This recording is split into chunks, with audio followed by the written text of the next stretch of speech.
Pandemi COVID-19 ini menjadi masalah yang mendunia. Bagaimana tidak? Maraknya kasus ini membuat manusia khawatir.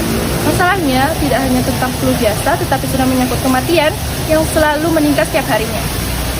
Hal ini menjadi sorotan bagi semua orang. Sudah banyak kebijakan yang dikeluarkan pemerintah, mulai dari lockdown, PPKM, dan PSBB.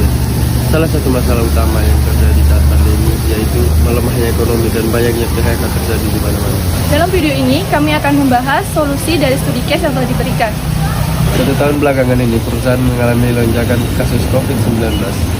Hal itu disebabkan oleh penyebaran COVID-19 dari karyawan yang terpapar COVID-19 yang telah melakukan perjalanan luar kota maupun luar negeri. Bagaimana seorang manajer human capital dapat mengatasi dan memberikan solusi untuk masalah ini? Berikut adalah solusinya.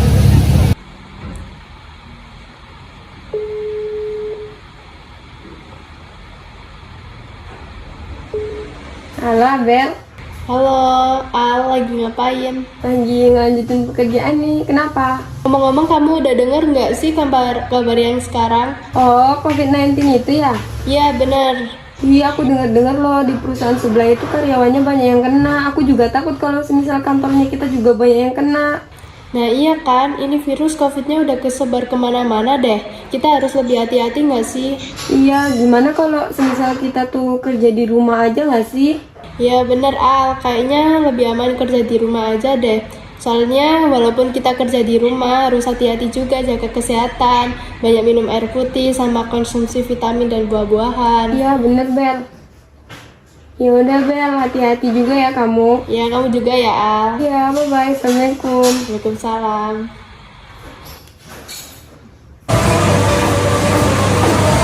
Selamat siang semua. Selamat siang, Pak. Maaf tadi saya tidak bisa ikut beberapa hari ini. Ya. Karena tadi saya mendapat laporan dari kantor Jakarta bahwa ada banyak problem di sana. Jadi kita hari ini harus membahas tentang kantor yang ada di Jakarta. Bahkan di kantor sini juga lagi ada masalah. Dan juga ini untuk balik ke Indonesia itu tuh sangat sulit Pak, soalnya lagi pandemi kan Pak. Di Amerika aja susah untuk kita buat, apalagi masuk ke Indonesia Pak, kita harus karantina segala macam. Dan masalah ini biasanya kan harus diselesaikan dengan cepat, sebabnya karantina membutuhkan waktu 2 minggu Pak. Bagaimana Pak? Karena ada problem di kantor Jakarta. Jadi saya usahakan nanti atau besok pasti kita balik ke Jakarta. Jadi saya udah menghubungi dari pihak bandara sini sama bandara Indonesia, itu kita sudah diizinin. Tapi ya gitu, ada beberapa syarat. Kalau sampai Indonesia itu kita harus melakukan tes PCR. Dan habis tes PCR itu harus kita melakukan karantina minimal 14 hari dulu, baru kita bisa melakukan aktivitas yang ada di Indonesia. Jadi kita mau berangkat ke Indonesia kapan Pak? Kita sudah ada tiket untuk menuju Indonesia, yaitu besok siang.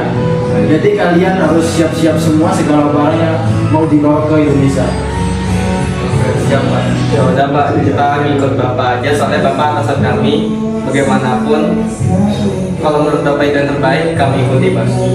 Siap. Jadi kita ke Indonesia, jadi kapan Pak? Kayaknya sih besok. Selamat siang Bu. Ya, selamat siang. Ini kita mau melakukan tes PCR karena kita dari perjalanan luar negeri ke Indonesia. Ya, siap.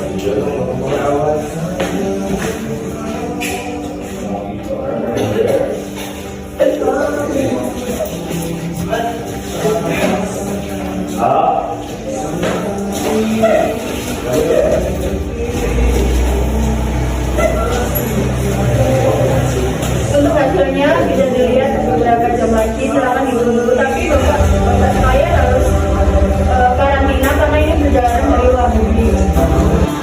Gimana Bu buat hasil PCR tadi siang? Ya ini Pak Rangga, hasilnya Pak Rangga dan teman-teman Pak Rangga semuanya negatif. Tapi Pak Rangga harus melakukan karantina karena ini perjalanan dari luar negeri. Untuk karantinanya silakan menghubungi hotel ini ya. Siap Bu, terima kasih banyak. Ya. Mas, masnya karyawan baru di sini ya? Iya, saya karyawan baru di sini. Gimana? Cara untuk mencegah penyebaran COVID-19 ini gimana sih? Oh, COVID-19 ini lagi meraba di perusahaan kita ini ya? Kalau cara saya ya dengan cara melakukan vaksin ketiga, pegawai peduli lindung, karena itu bisa buat untuk menunjukkan kalau kita sudah melakukan vaksin ketiga. Dan ada lagi yang diterapkan di perusahaan ini, yaitu protokol-protokol kesehatan yang perlu dijalankan, seperti halnya kayak mencuci tangan, pakai masker, swab antigen, cek suhu sebelum masuk ke kantor. Ya itulah beberapa peraturan-peraturan yang ditetapkan di perusahaan ini harus dilakukan juga sama karyawan-karyawan yang lain. Jadi gitu Mas, untuk mencegah penularan COVID ini biar tidak kasus-kasusnya melebar luas gitu Mas. Terima kasih Mas. Ini Mas, sama-sama. Perkenalkan, nama saya Duan, saya perwakilan dari kelompok 3 Elon Mas. Di sini saya akan memberikan opini tentang studi case mengenai COVID-19.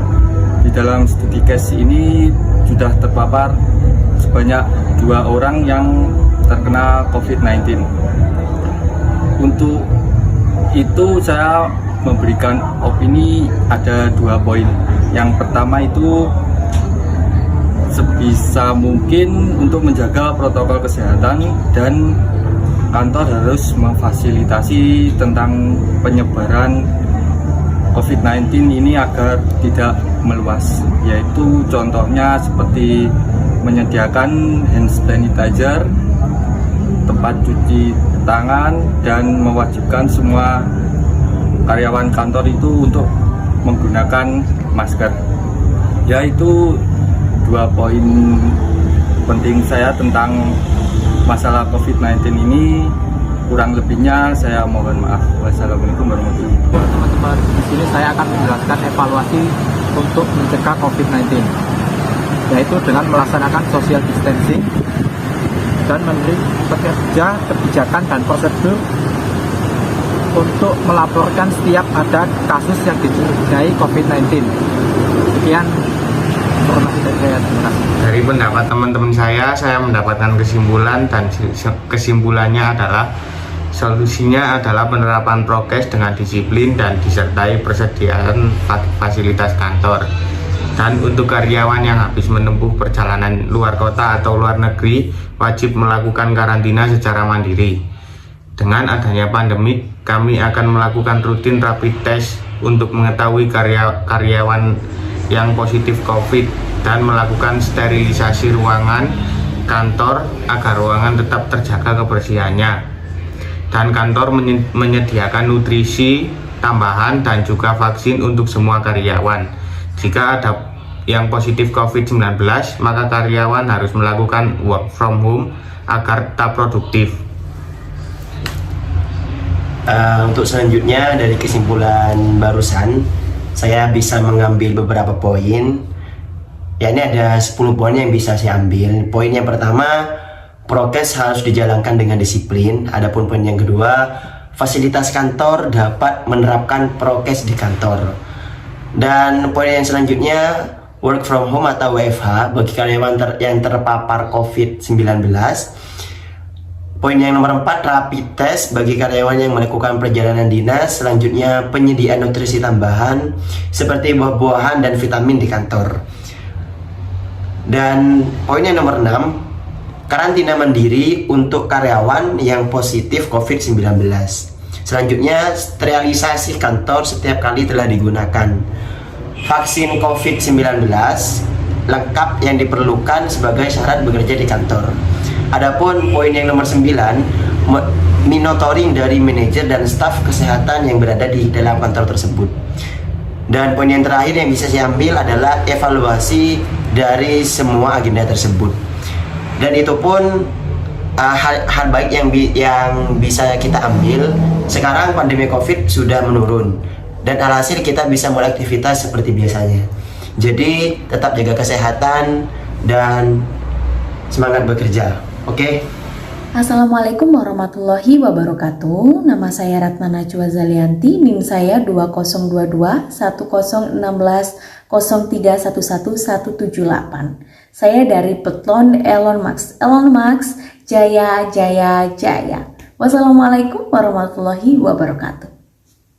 Assalamualaikum warahmatullahi wabarakatuh. Nama saya Sylvia Sukmawijaya, NIM saya 2022 1016 03 11 703 dari Peleton 3 Elon Musk.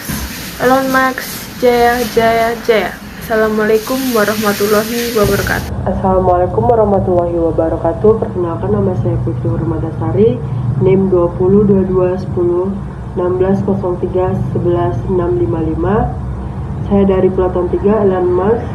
Peleton 3 Elon Musk. Jaya Jaya Jaya Jaya. Wassalamualaikum warahmatullahi wabarakatuh. Sekian dari kami, kurang dan lebihnya mohon maaf. Assalamualaikum warahmatullahi wabarakatuh. Peleton 3 Jaya Jaya.